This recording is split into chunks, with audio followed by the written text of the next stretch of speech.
Jon Bone Jones has been busy on Twitter. Besides responding to MMA Guru's accusations against him, he has asked his fans and his followers who he should fight next between Alex Pereira and Tom Aspinall. And in usual Jon Jones fashion, he is predominantly responding and agreeing to the tweets that regard the option which he most likely wants to take as viable. So the fans that are saying that the Alex Pereira fight would be the biggest fight for him are the fans that are getting responses from Jon Jones. A lot of the fans feel as though Jones is ducking Tom Aspinall because if you think about it, it makes no sense. Yes, Jones versus Pereira could be a huge money-making fight, but at the same time, Jones is in the heavyweight division. He went up to the heavyweight division to prove that he is quote-unquote the guy. You beat the contender or a contender in the heavyweight division and you gain the champion, but instead of defending it against other contenders, you've decided to defend it against a 40-year-old UFC veteran who has not fought. And now it appears Jon Jones is already laying the seeds for a fight against a man who is competing in the light heavyweight division, a division which Jon Jones said he left and vacated the belt of because he felt there was no intriguing fights, there was no fighter that made him want to go to the gym. And now that Alex Pereira has elevated his stardom and become this superstar, Jon Jones wants to give Alex Pereira a shot at the heavyweight title. Jones is obviously not going to cut all that weight and go down to the light heavyweight division. He is going to give Pereira the opportunity to come up into the heavyweight divisions and most likely take a jab at becoming a 3-weight champion. The issue with this that a lot of fans are pointing out and that Jon Jones is absolutely ignorantly avoiding is that Tom Aspinall is the #1 guy in the heavyweight division. And Jon Jones is coming out and saying, listen, a contender beat another contender and became an interim champion. Sure, the UK fans want me to fight Tom Aspinall. It's only big in the UK. The same way that the France fans wanted me to fight their guy and we saw what happened there. The only difference, Jones, is that Aspinall is the #1 guy in the division. At the time of fighting Cyril Gane, many would argue that Cyril was not considered as the best guy in the heavyweight division. The heavyweight division was still a bit shaky. Heck, you could have even said Sergey Pavlovich at that moment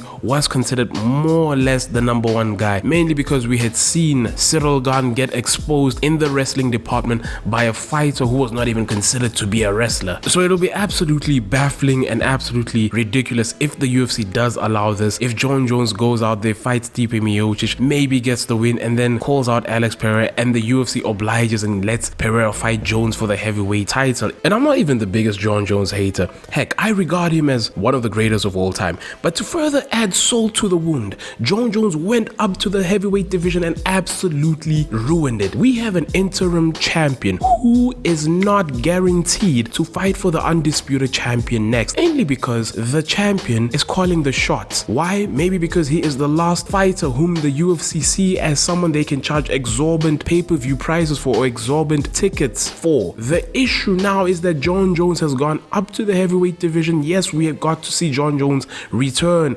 Finally, Jones got to fight in the heavyweight division. Finally, Jon Jones got to prove himself in a division other than the light heavyweight division. But the problem is he is literally holding the division back, because if Jon Jones gets what he wants, which is fighting Stipe Miocic and then fighting Alex Pereira, that means we would essentially have an interim champion who did not get the opportunity to fight for the undisputed belt, which has not happened in recent UFC history. To further add to it, imagine if Tom Aspinall defends the interim champion, because at this point Tom is left with no other choice than to become a defender of the interim champion, the interim heavyweight champion, whilst the undisputed champion is making plans to go and fight the light heavyweight champion so that they can make a whole bunch of money. If Tom Aspinall is able to defend this champion and is still the interim champion when Jones fights Alex Pereira, it would literally turn the UFC into the most ridiculous circus, because all merit, all forms of meritocracy meritocracy that the UFC prides itself on, if it does pride itself on it, would be thrown in the bin, all for the purpose of having Jon Jones make some money, or all for the purpose of having Jon Jones fight whom he wants to fight and avoid fighting the number one dude in the heavyweight division. Heck, not even the number one dude in the division, the interim champion in the division. This whole thing is absolutely stupid, and it's all thanks to Jon Jones.